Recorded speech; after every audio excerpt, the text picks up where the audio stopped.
Samuel முதல் நூல் அதிகாரம் 19. சவுல் தாவீதை துன்புறுத்துதல். தாவீதை கொல்ல வேண்டுமென்று தம் மகன் யோனாத்தானிடமும் தம் அலுவலர் எல்லாரிடமும் சவுல் தெரிவித்தார்.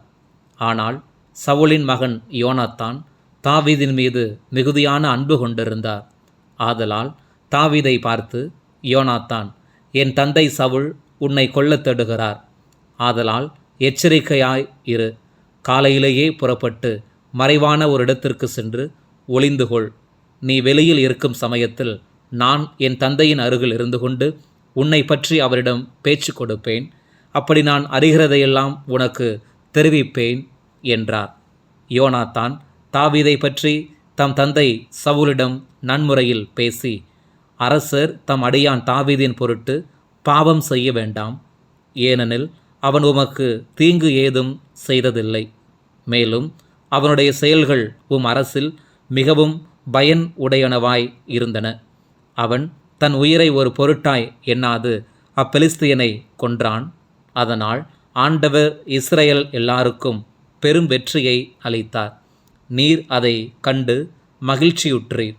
அப்படி இருக்க எக்காரணமும் இல்லாமல் தாவீதை கொல்வதன் மூலம் குற்றமற்ற இரத்தத்திற்கு எதிராக நீர் ஏன் பாவம் செய்ய வேண்டும் என்று கூறினார்.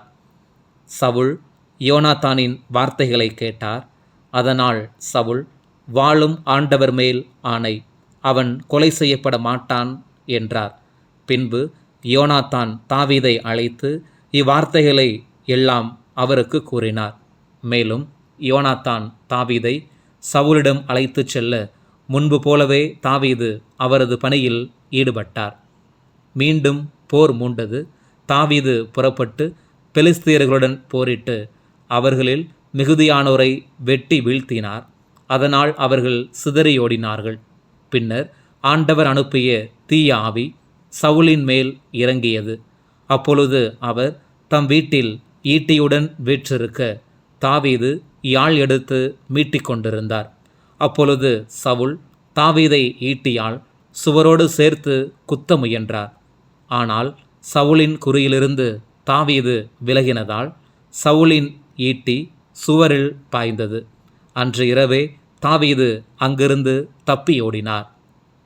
உடனே சவுல் தாவீதை அவருடைய வீட்டில் கண்காணித்து மறுநாள் காலையில் கொன்றுவிடுமாறு காவலர்களை அனுப்பினார். ஆனால் தாவீதின் மனைவி மீகாள் அவரிடம், நீர் இன்று இரவே உயிரை காப்பாற்றிக் கொள்ளாவிட்டால் நாளை நீர் கொல்லப்படுவீர் என்றாள்.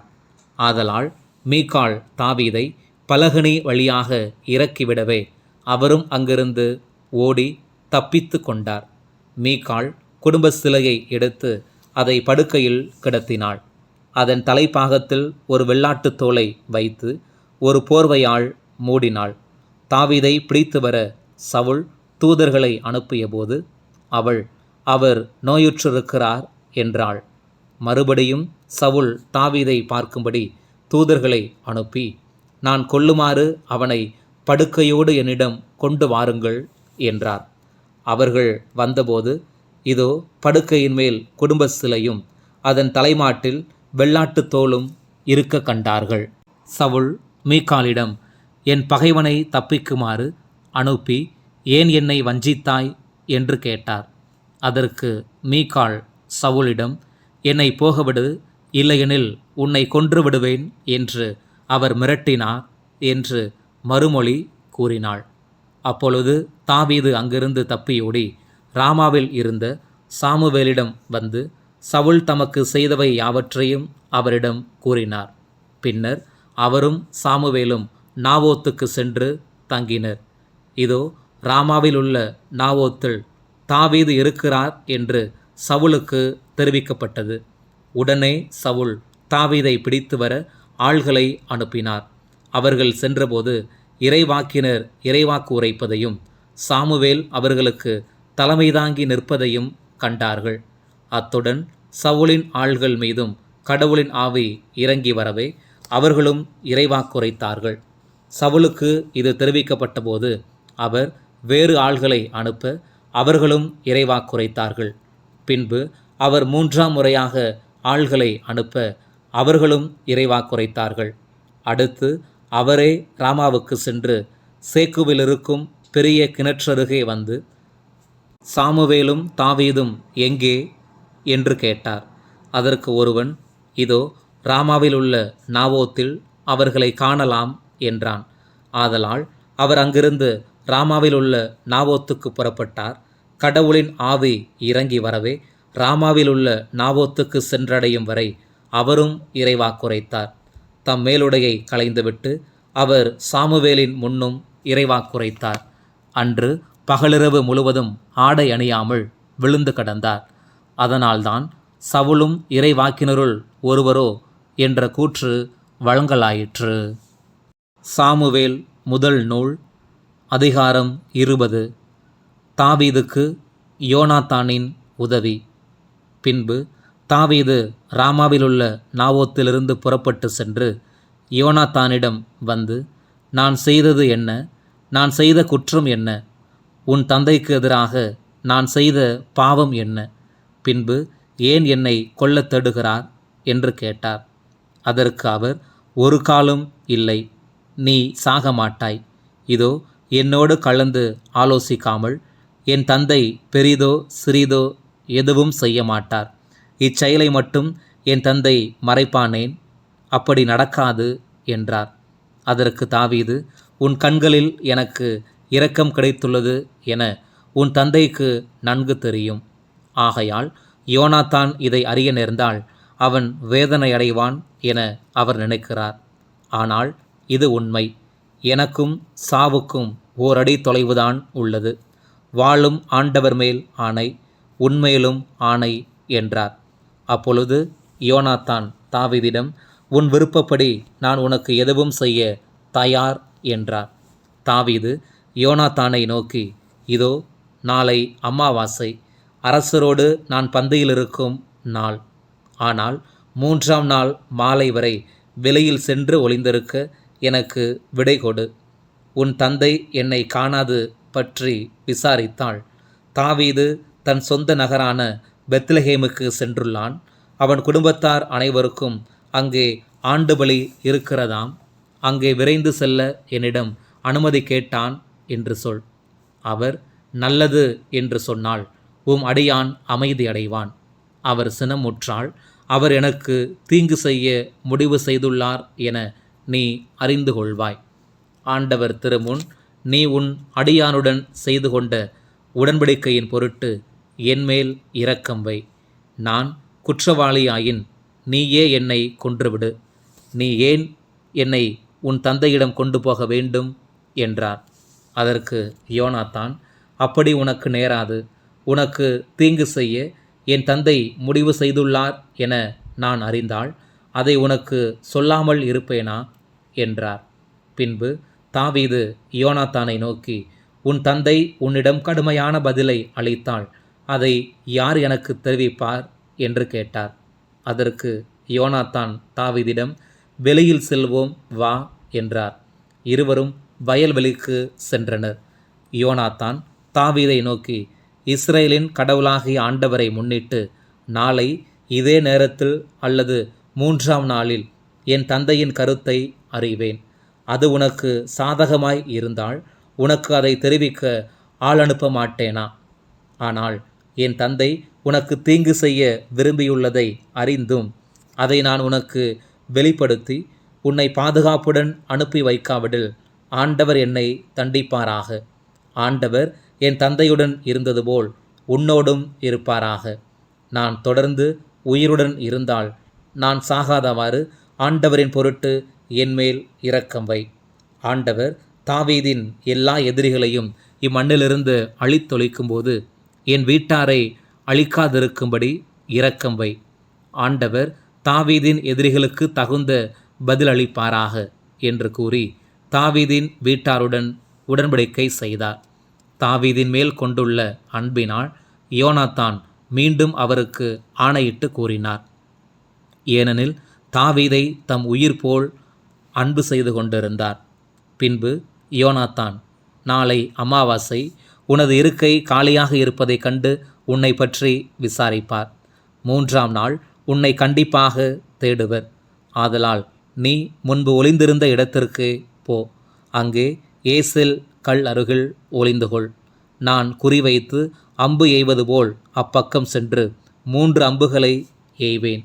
பின்பு போய் அம்புகளை தேடி வா என்று ஒரு பையனை அனுப்புவேன். நான் அவனிடம், இதோ அம்புகள் உனக்கு இப்பக்கம் கிடக்கின்றன, அவற்றை கொண்டு வா என்பேனாகில், நீ என்னிடம் வா. ஏனெனில் வாழும் ஆண்டவர் மேல் ஆணை, உனக்கு பாதுகாப்பு உண்டு, ஆபத்து நேராது.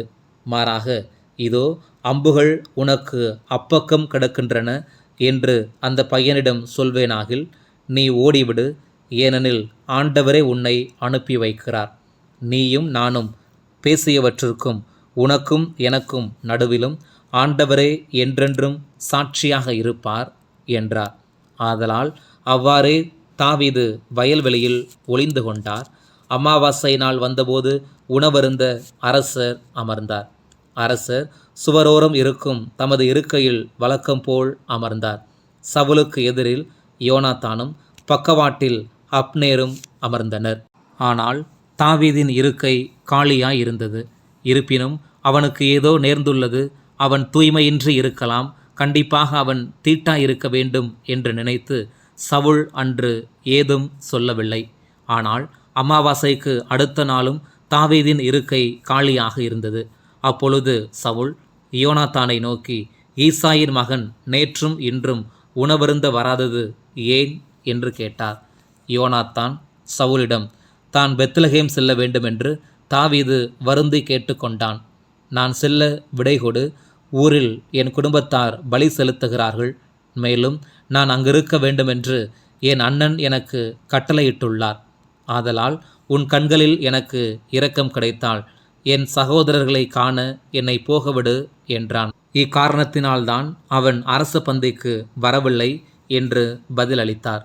அப்பொழுது யோனாத்தான் மீது சவுல் சினமுற்று அவரை பார்த்து, பொய்யும் புரட்டும் நிறைந்த பெண்ணின் மகன் நீ, உனக்கும் உன் மானங்கற்ற தாய்க்கும் அவமானமாய் இருக்கும்படி நீ ஈசாயின் மகன் மீது அன்பு கொண்டுள்ளாய் என்பதை நான் அறியேனோ?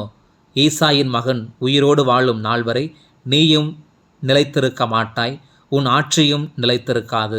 ஆதலால் ஆளனுப்பி அவனை என்னிடம் கொண்டு வா, அவன் சாகவே வேண்டும் என்றார்.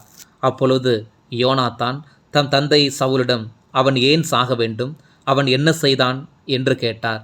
ஆனால் சவுல் அவரை குத்தி வீழ்த்த எண்ணி அவரை நோக்கி தம் ஈட்டியை எறிந்தார்.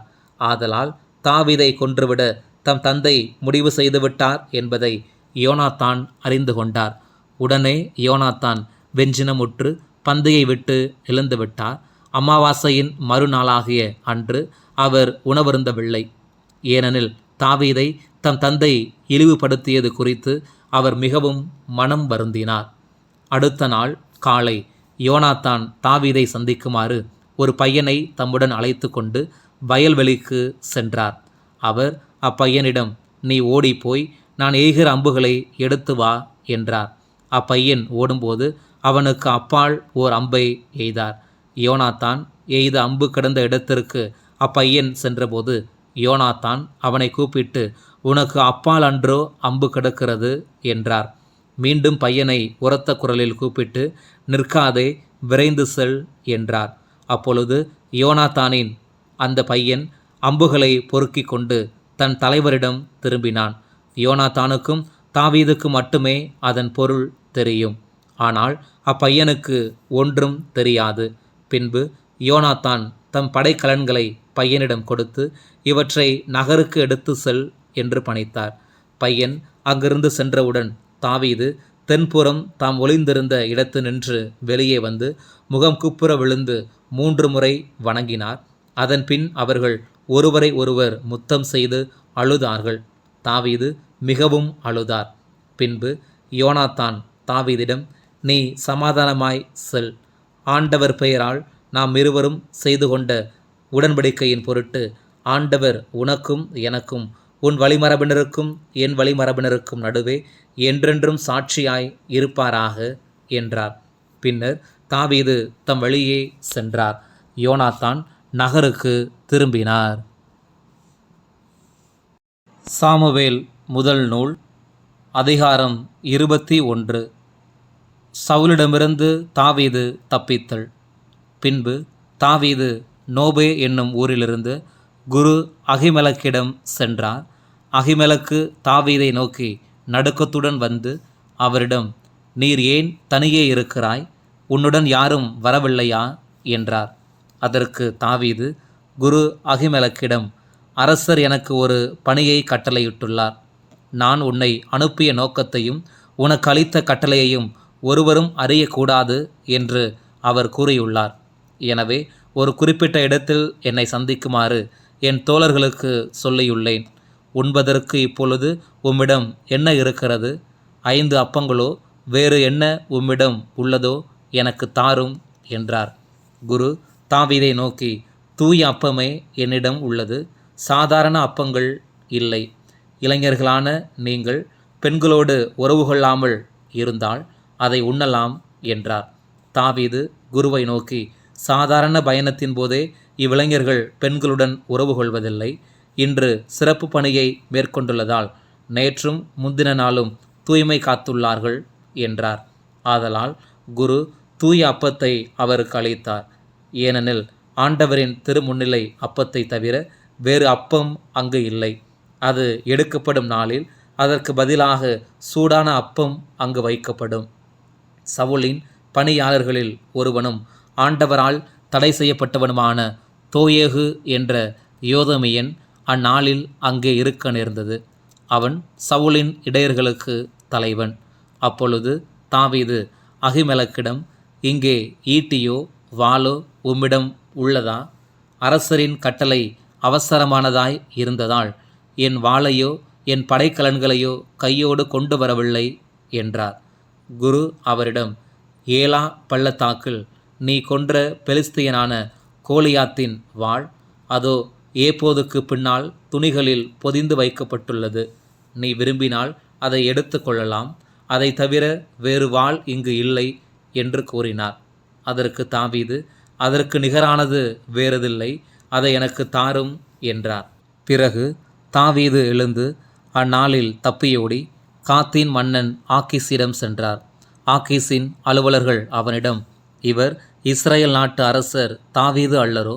சவுல் 1000 பேரை கொன்றார், தாவீதோ 16,000 பேரை கொன்றார் என்று பெண்கள் நடனமாடி பாடிக்கொள்ளவில்லையா என்றார்கள். தாவீது இவ்வார்த்தைகளை தம் மனதில் வைத்துக்கொண்டு காத்தின் அரசன் ஆக்கீஸை முன்னிட்டு மிகவும் அஞ்சினார். அதனால் தம் முகத்தோற்றத்தை மாற்றிக்கொண்டு வாயிற்கதவுகளில் கிறுக்கிக் கொண்டு தாடி வழியே வாயிலிருந்து நுரை ஒழுக செய்து அவர்கள் முன்னிலையில் ஒரு பைத்தியக்காரன் போல் நடித்தார். அப்பொழுது ஆக்கீசு தன் அலுவலர்களிடம், இதோ இம்மனிதனை பாருங்கள், இவன் ஒரு பைத்தியக்காரன். இவனை ஏன் என்னிடம் அழைத்து வந்தீர்கள்? என் முன்னிலையில் பைத்தியக்காரத்தனத்தை காட்ட நம்மிடம் பைத்தியங்கள் குறைவா? இவன் என் வீட்டினுள் நுழையலாமா என்று கூறினான். சாமுவேல் முதல் நூல் அதிகாரம் 22. குருக்களை சவுல் கொலை செய்தல். தாவீது அங்கிருந்து புறப்பட்டு அதுல்லாம் என்ற குகைக்கு தப்பியோடினார். அவருடைய சகோதரரும் அவருடைய தந்தை வீட்டாரும் இதை கேள்வியுற்று அங்கு அவரிடம் சென்றனர். ஒடுக்கப்பட்டோர், கடன்பட்டோர், சோர்வுற்றோர் யாவரும் அவரிடம் ஒன்று திரண்டனர். அவர்களுக்கு அவர் தலைவரானார். இவ்வாறு அவரோடு சுமார் 400 பேர் இருந்தனர். தாவீது அங்கிருந்து மோவாபில் உள்ள மிஸ்பேக்கு சென்று அங்கே மோவாபு மன்னனை பார்த்து, கடவுள் எனக்கு என்ன செய்யவிருக்கிறார் என்பதை நான் அறியும் மட்டும் என் தந்தையும் தாயும் உம்மிடம் தங்கியிருக்க அனுமதி தாரும் என்று வேண்டினார். பின்பு அவர் அவர்களை மோவாபு மன்னன் பொறுப்பில் விட்டு சென்றார். தாவீது குகையில் இருந்த நாளெல்லாம் அவர்கள் மன்னனிடம் தங்கியிருந்தார்கள். பின்பு இறைவாக்கினரான காத்து தாவீதை கண்டு, நீ குகையில் தங்காதே, யூதா நாட்டுக்கு புறப்பட்டு போ என்றார். எனவே தாவீது புறப்பட்டு எரேத்து என்ற காட்டிற்கு சென்றார். தாவீதும் அவருடன் இருந்த வீரர்களும் கண்டுபிடிக்கப்பட்டதை சவுல் கேள்விப்பட்டார். கிபையாவிலுள்ள மலையில் ஓர் ஏசல் மரத்தின் கீழ் சவுல் கையில் தன் ஈட்டியை வைத்து கொண்டு அமர்ந்திருந்தார். அவருடைய எல்லா அலுவலர்களும் அவரை சூழ்ந்து நின்றார்கள். சவுல் தம்மை சூழ்ந்து நின்ற பணியாளர்களை நோக்கி, பென்யமீன் புதல்வர்களே, கேளுங்கள். ஈசாயின் மகன் உங்கள் ஒவ்வொருவருக்கும் வயல்களையும் திராட்சை தோட்டங்களையும் கொடுப்பானோ? அவனால் உங்கள் எல்லாரையும் 1000 தலைவர்களாகவும் 100 தலைவர்களாகவும் ஏற்படுத்த முடியுமா? பின் எப்படி எனக்கு எதிராக நீங்கள் எல்லாரும் சூழ்ச்சி செய்தீர்கள்? ஈசாயின் மகனுடன் என் மகன் உடன்படிக்கை செய்தபோது அதை உங்களில் எவனும் எனக்கு வெளிப்படுத்தவில்லை. என் மேல் மனமிறங்கி அதை எனக்கு தெரிவிக்க உங்களில் ஒருவனும் முன்வரவில்லையே. இந்நாளில் உள்ளது போல் எனக்கு எதிராய் சதி செய்ய என் பணியாளனையே என் மகன் எனக்கு எதிராக துண்டிவிட்டான் என்றார். அப்பொழுது சவுலின் பணியாளருடன் நின்ற ஏதோமியனாகிய தோயேகு நோப்பேயில் உள்ள அகிதூபின் மகன் அகிமெலக்கிடம், ஈசாயின் மகன் தாவீது வருவதை நான் கண்டேன். அகிமெலக்கு அவனுக்காக ஆண்டவரின் திருவுளத்தை கேட்டறிந்தார். மேலும் அவர் அவனுக்கு வழியுணவும் பெலிஸ்தியனான கோலியாத்தின் வாளும் கொடுத்தார் என்றான். அதை கேட்ட அரசர் அகிதூபின் மகனாகிய குரு அகிமெலக்கையும் நோப்பேயில் இருக்கிற அவருடைய தந்தையின் குடும்பத்து குருக்கள் அனைவரையும் வரவழைத்தார். எல்லாரும் அரசரிடம் வந்தனர். அப்பொழுது சவுல், அகிதூபின் மகனே, கேள் என அவரும், இதோ உள்ளேன் என் தலைவரே என்றார். சவுல் அவரிடம், நீயும் ஈசாயின் மகனும் எனக்கு எதிராக ஏன் சூழ்ச்சி செய்தீர்கள்? இந்நாள் வரை அவன் எனக்கு எதிராக கிளர்ச்சி செய்யும்படி ஏன் அவனுக்கு நீ அப்பமும் வாளும் தந்து அவனுக்காக கடவுளின் திருவுளத்தை கேட்டறிந்தாய் என்று வினவினார்.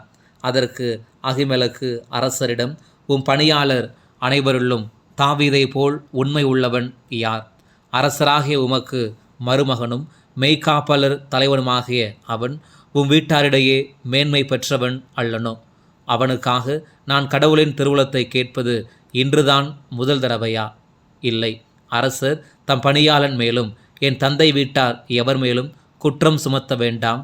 ஏனெனில் உம் பணியாளனாகிய எனக்கு இக்காரியம் குறித்து எதுவும் தெரியாது என்று பதிலளித்தார். அரசர் அவரிடம், அகிமெலக்கு, நீயும் உன் தந்தை வீட்டாரும் கண்டிப்பாக சாக வேண்டும் என்றார். அரசர் தம்மை சூழ்ந்து நின்ற காவலர்களிடம், நீங்கள் சென்று ஆண்டவரின் குருக்களை கொன்றுவிடுங்கள். ஏனெனில் அவர்கள் தாவீது ஓடிப்போனதை அறிந்தும் அதை எனக்கு தெரிவிக்கவில்லை என்றார். ஆனால் அரசரின் பணியாளர் ஆண்டவரின் குருக்களை கொல்ல முன்வரவில்லை. அப்பொழுது அரசர் தோயகியிடம், நீ சென்று குருக்களை வீழ்த்து என்று கட்டளையிட்டார். உடனே ஏதோமியன் தோயேகு சென்று குருக்களை வெட்டி வீழ்த்தினான். அன்று மட்டும் அவன் 40 ஏபோது அணிந்திருந்த 85 பேரை கொன்றான். மேலும் அவன் குருக்கள் நகராகிய நோப்பேயில் ஆண், பெண், சிறுவர், பாலகர் ஆகியோரையும் ஆடு மாடுகள், கழுதைகள் ஆகியவற்றையும் வாளுக்கு இரையாக்கினான். ஆனால் அகிதூபின் மகனான அகிமெலக்கின் புதல்வர்களில் ஒருவரான அபியாத்தார் தப்பியோடி தாவீதை அடைந்தார். ஆண்டவரின் குருக்களை சவுல் கொன்றுவிட்டார் என்று அபியாத்தார் தாவீதிடம் கூறினார். தாவீது அபியாத்தாரிடம், ஏதோமியன் தோயேகு அங்கு இருந்ததால் அவன் கண்டிப்பாக சவுலிடம் அறிவிப்பான் என்பதை அன்றே அறிந்திருந்தேன். உன் தந்தை வீட்டார் அனைவரும் இறப்பதற்கு நானே காரணம். என்னோடு தங்கு, அஞ்சாதே. என் உயிரை பறிக்கத் தேடுகிறவன்தான் உன் உயிரையும் பறிக்கத் தேடுவான். ஆனால் என்னோடு நீ இருந்தால் பாதுகாப்புடன் இருப்பாய் என்றார்.